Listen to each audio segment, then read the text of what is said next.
Maayong adlaw mga higala. Mainiton nga pag-abi-abi sa tanan natong mga followers o nagsunod niining atong podcast.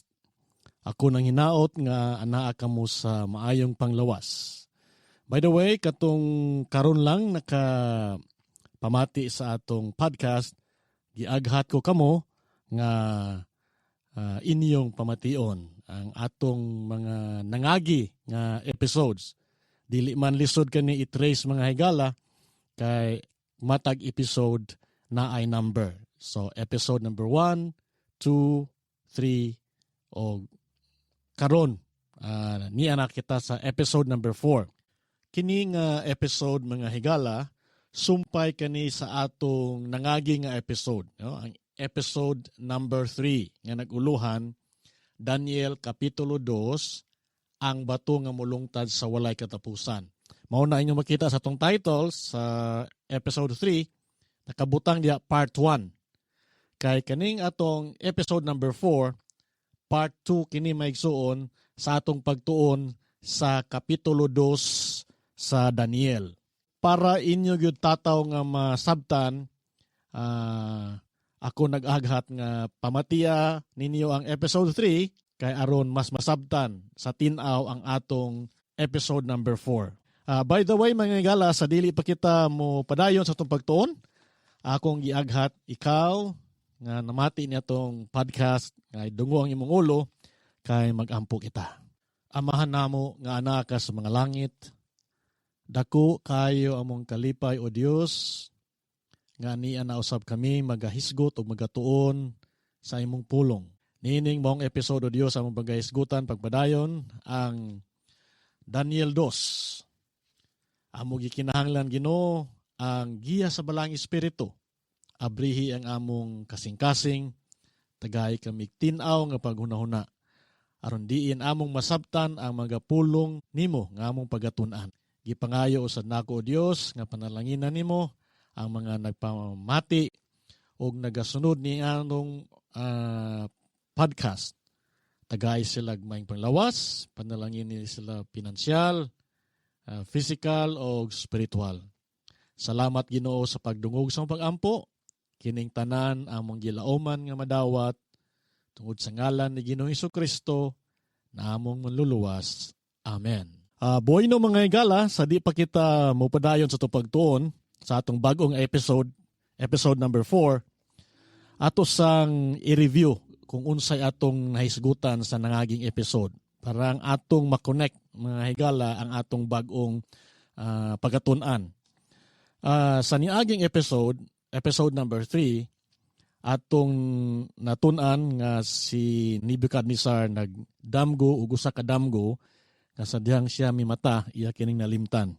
To make the long story short, gibutyag sa Ginoo ngadto ni Daniel ang maong damgo ni Nebuchadnezzar. No, ang maong damgo usa ka larawan nga diin ang ulo bulawan, ang iyang dughan og mga bukton kani salapi or silver, dayon ang hawak og paa kani bronze. Dayon ang iyang mga batiis puthaw og ang iyang tiil og ang mga kulamoy sa tiil kani nagsagol ang puthaw o yutang kolonon. Dayon sa maong damgo usab, dunay usa ka bato nga mihapak ngadto sa tiil sa maong larawan o kanina dugmok mga higala ang tibuok larawan. Katong bulawan, ang silver, ang bronze, o ang puthaw kanina dugmok. Dayon ang maong bato nahimong usa ka dakong bukid. Okay, sumao ka na ang damgo nga gibutyag ni Daniel ngadto kang Nebuchadnezzar. Atong nahisgutan na ang duha ka mga metals nga ang bulawan kani nagrepresentar saging harian sa Babylonia. Nga diin si Nebuchadnezzar ang maong hari atong panahona. Dayon ang dughan nga mao ang gingharian sa Medo-Persia. Okay, so diha ta mihunong atong niaging episode. Karon mga higala, mupadayon na kita sa ikatulo nga gingharian. Ang ikatulo nga gingharian nga girepresentaran sa tiyan ug paa nga bronze mga higala atong makita kana sa Daniel 2 versikulo 39. Nagaingon, og may lain nga ikatulong gingharian nga tumbaga nga magabuot sa tibuok nga yuta. Basig malibog mo aning medyo lawom nga Bisaya maigsoon nga nagaingon magabuot sa tibuok nga yuta. Sa English maigsoon nga translation sa King James Version nagaingon diri rule over the whole earth. Ang ikatulo nga gingharian mga higala mao ang gingharian sa Greece nga nagsugod atong 331 BC og mi lungtad kini hangtod sa 168 BC. Muhisgot na gamay sa kasaysayan mga higala sa Medo-Persia o sa Greece. Ang gingharian sa Medo-Persia kani nahulog sa mga kamot ni Alexander the Great ni adtong October 331 BC. Diin napildi sa mga kasundaluhan ni Alexander the Great ang mga kasundaluhan ni Darius III didto sa ilang gubat mga higala sa Guagamela. Kung sa ato pa na karon kanang dapita mauna ang Iraq. Gani kung atong basahon ang mga history books, dili lang kausa ang ilang pag-inkwentro sa mga kasundaluhan ni Alexander the Great o sa mga sundalo sa Medo-Persia.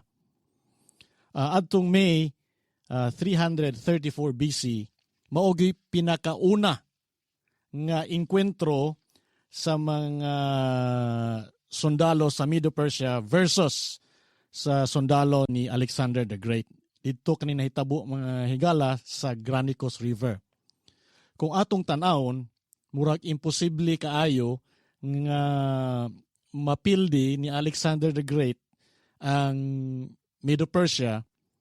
Kay unang-una, lisod kaayo ang kahimtang nila kay sila mutabok sa Granicus River.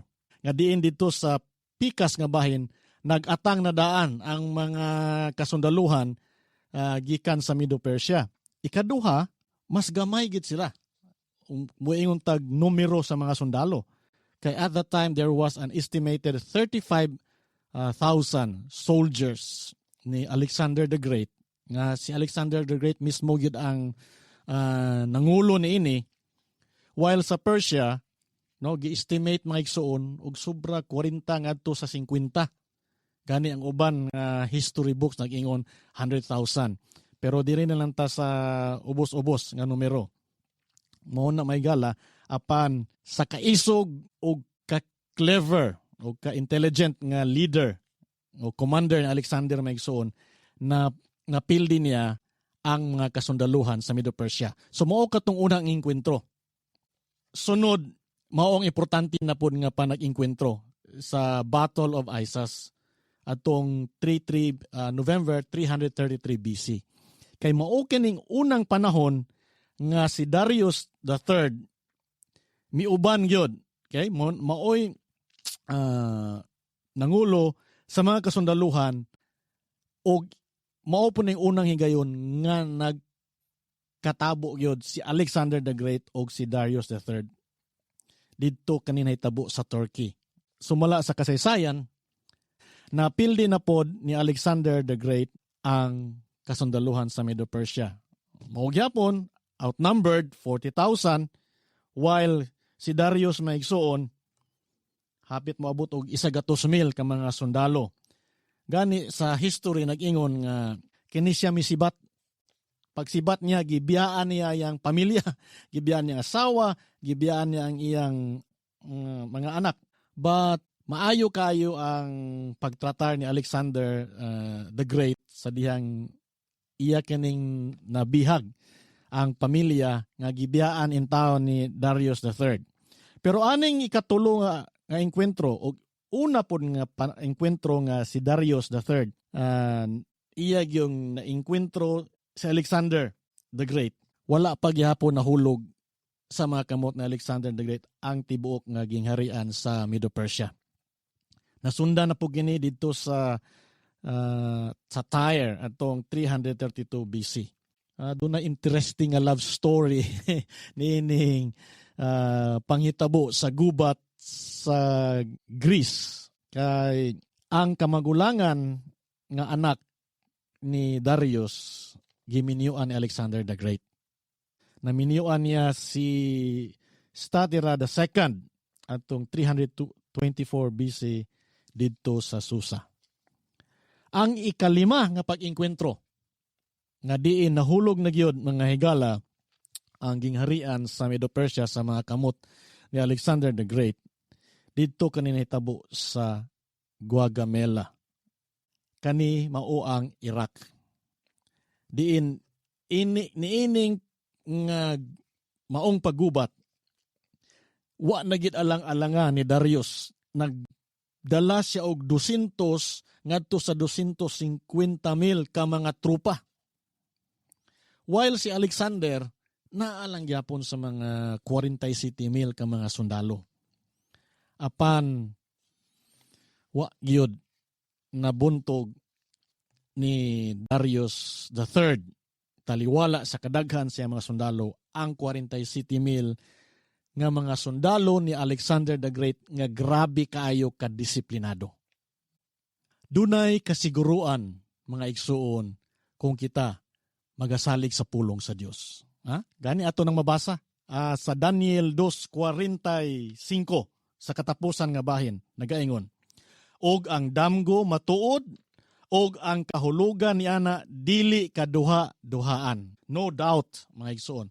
Gani sa uban translation again, and the interpretation is certain. Ato pa dunay kasiguruhan kung unsay masulti mahitabo ka na ngadto sa pinakapunto nga gisulti sa maong pulong sa Dios. Sa dili pa kita moadto sa ikaupat nga gingharian, mo review tagamay review tagamay mga higala.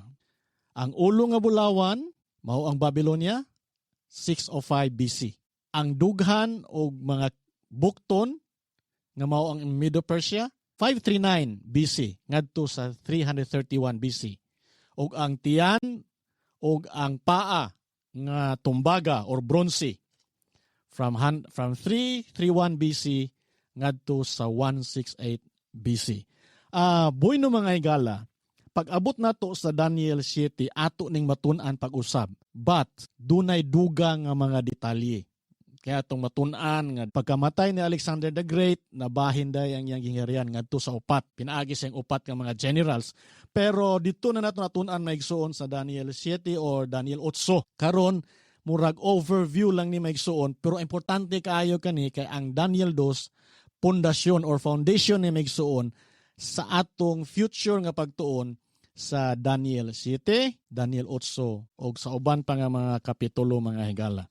So di sa tamo adto ngadto sa detalye, busa giaghat ko ikaw nga ayaw gyud pakya sa pagsunod ang atong mga episodes kay daghan pa kaayo tag matun-an nga makadugang sa atong kahibalo sa pulong sa Dios.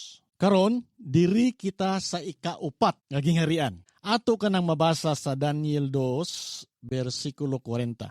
Og ang ikaupat nga gingharian mulig-on sama sa puthaw. Sanglit ang puthaw magadugmok og makadaog sa tanang mga butang ug sama sa puthaw nga magapigsat niining tanan kini nga gingharian magabungkag og magadugmok. Ang ikaupat nga gingharian nga girepresentaran sa batiis nga puthaw mga higala mao ang gingharian sa Roma nga misugod pag reign adtong 168 BC hangtod sa 476 AD. Kung ato nang sumahon mga higala 168 BC ngadto sa 476 AD, mga kapin kulang 640 ka mga katuigan diin ang Roman Empire mao ang naghari sa kasaysayan sa kalibutan. By the way, dugang impormasyon, ang Roman Empire wala siya nag-start nga usa ka empire. Nag-start siya nga usa ka republic, a Roman Republic. And later on, it became a Roman Empire.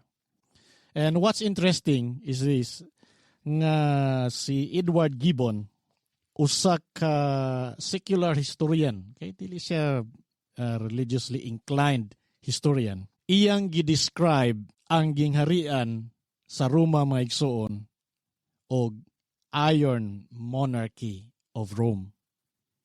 So, wala gyud napakyas ang description nga atong mabasa sa Daniel 2. Gani sa panahon ni Jesus, ato nang mabasa sa Lucas 2, versikulo 1, nagpakanaog si Caesar Augustus, Emperor Caesar Augustus, ug usa ka sugo nga ang tanan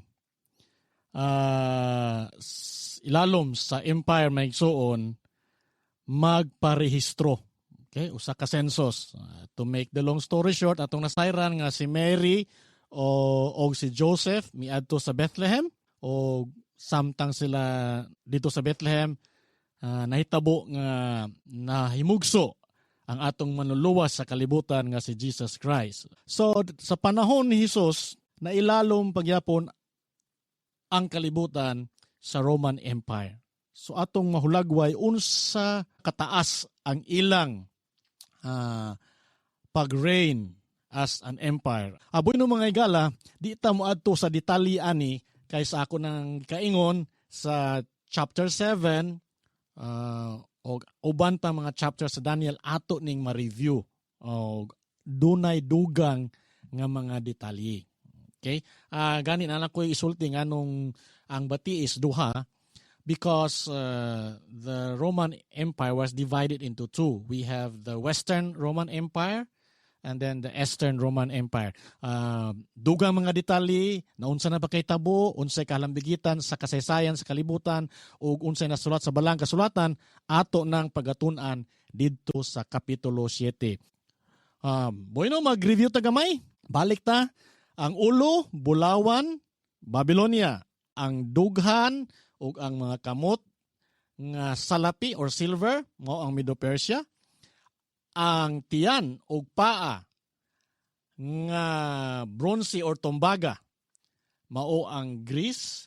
Dayon ang batiis nga puthaw mao ang Roman Empire. Now, nganhita sa tiil. Unsa man ang girepresentaran or gisimboluhan sa tiil nga dunay puthaw ug sagol nga yutang kolonon. Ang Daniel 2 bersikulo 41 nagaingon, ug sanglit imong nakita ang mga tiil ug mga tudlo sa tiil nga may bahin nga yutang kolonon sa magkukulon ug may bahin nga puthaw. Kini mahimo nga gingharian nga binahin-bahin, apan anaa ni ana ang kalig-on sa puthaw, sanglit sa imong makita ang puthaw gisakot or gisagol sa yanang sayuta nga kolonon. Diri sa bersikulo 41, atong mabasa nga ang puthaw mipadayon. Diba? Nag-ingon diri nga ang puthaw kani gisakot sa yanang sa yuta nga kolonon. So nagpasabot mga higala nga ang gingharian sa Roma nga mao ang mga bitiis nga puthaw kini nagpadayon gihapon diha sa mga tiil. Kung atong tanaw ng kasaysayan, ang Roma wala nabuntog sa lain nga gingharian, kundili kini nabahin-bahin. Munang simboluhan sa napulo ka mga tudlo sa tiil. Unsa man ang girepresentaran sa napulo ka mga tudlo sa tiil. Maigsoon, ang Roma, sumala sa akong gikaingon, wala kini sila nabuntog sa lain nga gingharian, kundili kanina bahin-bahin. Atong 476 AD, ang katapusang emperor sa Western Roman Empire nga si Romulus Augustulus nahulog sa mga kamot maigsuon ni Odoacer. Og tungod ni ana ang Western Roman Empire na bahin-bahin ngadto sa napulo ka mga gingharian. It is also known as Ancient Europe. Dugang information maigsuon parang masabtan ginato ni ang Roman Empire na bahin ngadto sa duha. I think ako na nahisgutan ganina. Apan atong balikon, ang Western Roman Empire o ang Eastern Roman Empire. While ang Western Roman Empire nahulog kani sa mga kamot sa mga barbaric tribes or German barbaric tribes, ang Eastern Roman Empire nagpabilin nga lig-on. So kaning Western Roman Empire nabahin-bahin kani sa napulo ka mga gingharian. Kana mao ang Anglo-Saxons. Number 2, Franks. Number 3, Alemanni. Kaupat, Burgundians. Kalima, Visigoths. Kaunom, Suevi. Ikapito, Lombards. Number 8, Heruli or Heruli. Vandals o ikanapulo ang Ostrogoths maigsuon. No? Morning nag-compose sa napulo ka kingdom sa gitawag nila og Ancient Europe. No, kaning mga gingharian, ang uban niini naga-exist gyapon karon. For example, ang Anglo-Saxons mao na ang England. Ang Franks mao na ang France. Ang Alemanni mao na ang Germany. Okay, ang mga Burgundians mao na ang Switzerland. Visigoths mao ang Spain. O Suevi mao ang Portugal.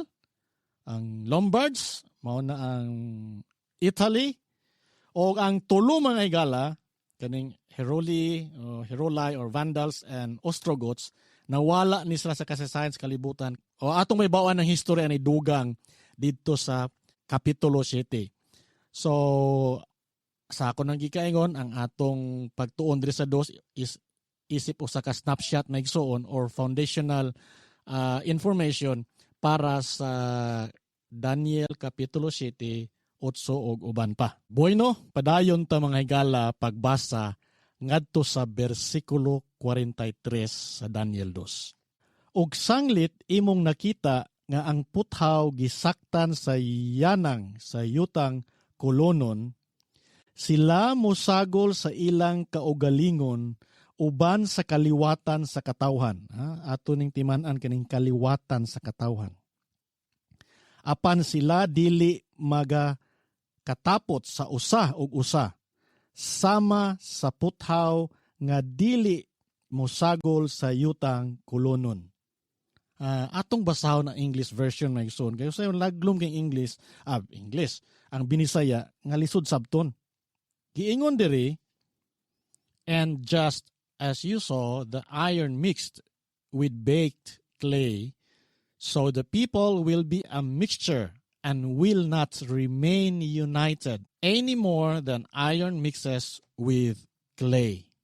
Tumala sa atong mabasa nga bisan pag unsaon pagsagol sa puthaw ug sa yutang kolonon, dili gyud ni sila magkahiusa. Ang pangutana, duna bay mga attempts nga gibuhat sa Europa nga aron mausa og balik sama sa nangaging nga mga gingharian, di ba? Rome, Greece, Medo-Persia, Babylon. Now, kung atong tanawon ang world history maigsuon, dili gid nato malingtan si Queen Victoria. Usa siya sa nagmaniobra sa Europa nga aron ang Europa makabaton og kalinaw og panaghiusa. Ang iyang gibuhat, iyang gipaminyo ang iyang mga anak og iyang mga apo ngadto sa uban nga royal families sa nagkalain-lain nga gingarian sa continent sa Europe. Pinaagi ni ini nga pagmininyo ay, pagpaminyo sa lain ng mga royal families, ang iyang mga kaliwatan nagalingkod sa lain-lain ng mga nasod o gingarian atong panahon na siya'y mga apo or mga anak nga naa sa trono sa Britain, sa Germany, sa Russia, okay? Sa mga modern names na may sa Norway, sa Sweden, sa Spain, sa Greece, ug sa Denmark. Pero taliwala aning mga alliances or gitawag tog royal alliances. Unsay nahitabo maigsoon?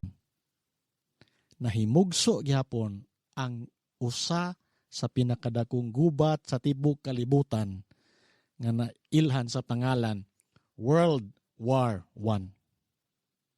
Gani sa maong gubat maigsoon, silang King George V of Britain, Kaiser Wilhelm II sa Germany, si Tsar Nicholas II sa Russia, naa sila sa lain ng mga sides.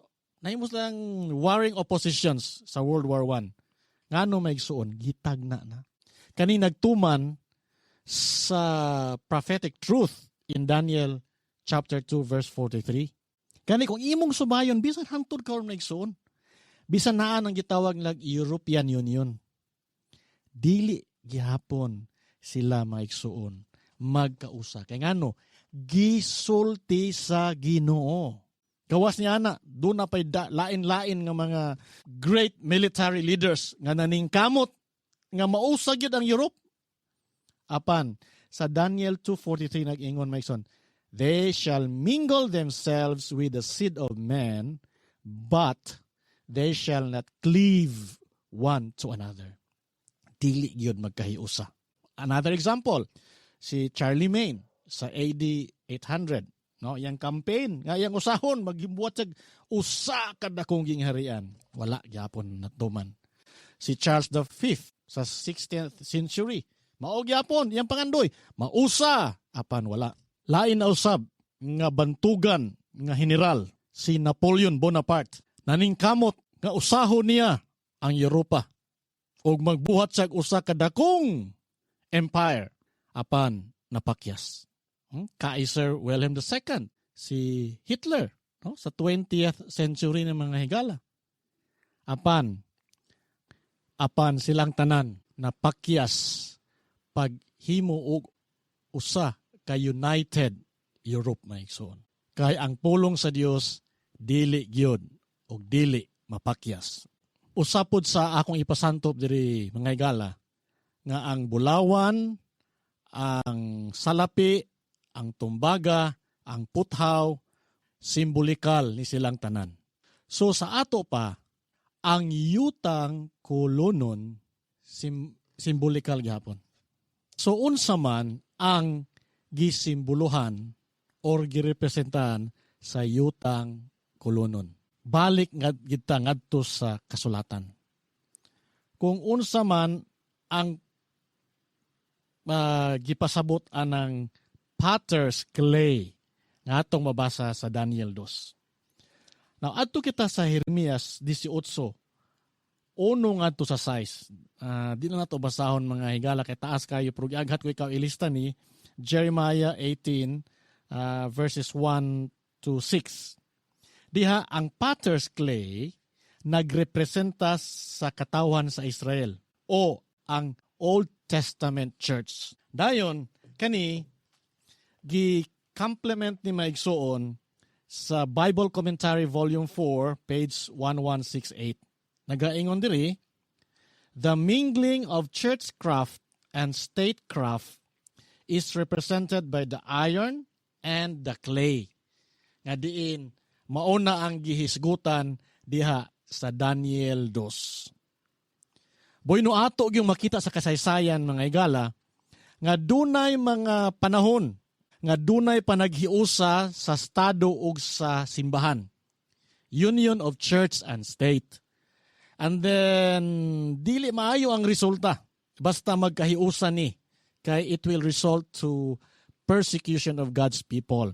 Pero dili ta mo adto sa detalye mga higala, kay ako ginagplano nga mugahin tag usa ka episode nga magahisgot aning potter's clay, kay daghan kay mga teksto nga atong tanawon, tan-aw diri, basa dito, parang masabtan nato ang girepresentahan sa potter's clay. Pero gitagaan ta na mo og general idea maigsuon nga usa sa mga anggulo sa nga girepresentahan ani maigsuon sa union o pagsagol sa puthaw ug sa yutang kolonon mao ang pag-usa, okay, sa gobyerno o sa simbahan. Ato nang matun-an gid sa detalye maigsuon kung maadto ta sa Daniel City, ingon man usab didto sa libro sa Pinadayag. Karon mga higala, anhita sa bato.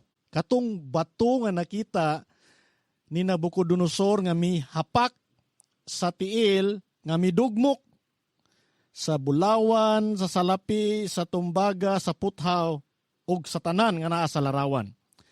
Atong basahon ang Daniel 2:44. Og sa mga adlaw ni anang mga haria, ang Dios sa langit magatukod usa ka gingharian nga dili gayud malumpag, ni ang gahom ni ana mahibilin sa lain nga katawhan. Apan kini magadugmok og magaut-ot ni anang tanan nga mga gingharian ug kini molungtad sa walay katapusan. Amo ning title sa atong episodes mga ingon, duha ka episodes episodes 3 and 4. Ang bato nga molungtad sa walay katapusan. Padayon ta sa bersikulo 45. Sanglit ingon sa imong makita nga gikan sa usa ka bukid gisapsap nga walay kamot. Kining gisapsap nga walay kamot maigso nagpasabot kani without human intervention, supernatural nga panghitabo. Nakadugmok sa puthaw, sa tumbaga, sa yutang kolonon, sa salapi ug sa bulawan, ang dako nga Dios nagpahibalo sa hari sa mga butang mahitabo sa kaulihian, ug ang damgo matuod ug ang kahulugan nini dili kaduha-duhaan. So ang bato maigsoon nagrepresenta kini ni Jesucristo nga diin siya magatukod og gingharian nga mulahutay sa walay katapusan. Muna gitawag nga everlasting kingdom. O kaning maong bato, sumala sa Daniel 2, nahimong usa ka dakong bukid nga milakop sa tibuok kalibutan. Now, ang bukid mga higala nagrepresenta kana og kingdom or gingharian.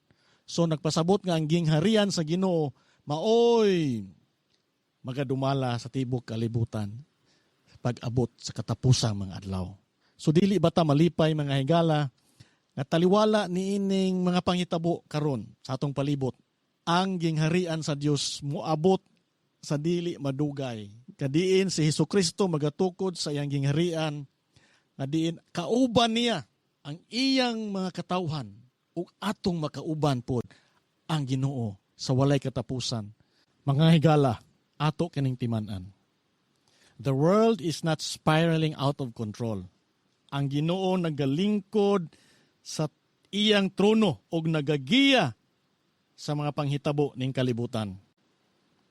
Ikaduha nga punto, ang tanan nga nasulti niining mao nga propesya sa Daniel 2 natuman precisely as God has announced, and therefore kita sigurado nga ang katapusan nga panghitabo kini matuman usab. Di na to kalimtan nga kita anian na sa mga tudlo sa maong larawan.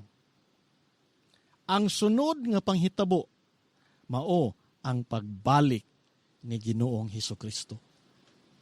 Busa mga higala, atong hugtan ang atong pagtuo. Panahon na nga magdesisyon kita nga magpabilin ta diha ni Kristo kay sumala sa maong damgo, sumala sa maong larawan, ni anata sa pinakatumoy. Ang sunod nga panghitabo, mauna ang pagbalik ni Ginoong Hesukristo aron kita kuhaon. Nan, unsaon nato pagkaapil, pagkuha, kung kita wala diha kauban kaniya. Ako nang hinaot nga niining part 2 sa Daniel 2 nga atong masabtan og maayo nga ang Ginoo nagpahibalo sa umalabot aron kita walay rason nga dili andam sa iyang pagbalik. Gani, kung imong sugdan pagpamati ang episode number 3, which is part of Daniel 2, atong makita nga ang tanan nga kasaysayan sa kalibutan nahitabo nga walay bisag usa ka puntik or puntok nga napakyas. So sigurado kung ang 4 or ang 5 natuman nga walay pagkapalpak ang katapusan nga mao ang pagbalik ni Ginoong Hesukristo, nga mao ang bato nga mohapak sa tiil. Ako sigurado 100% kini mahitabo.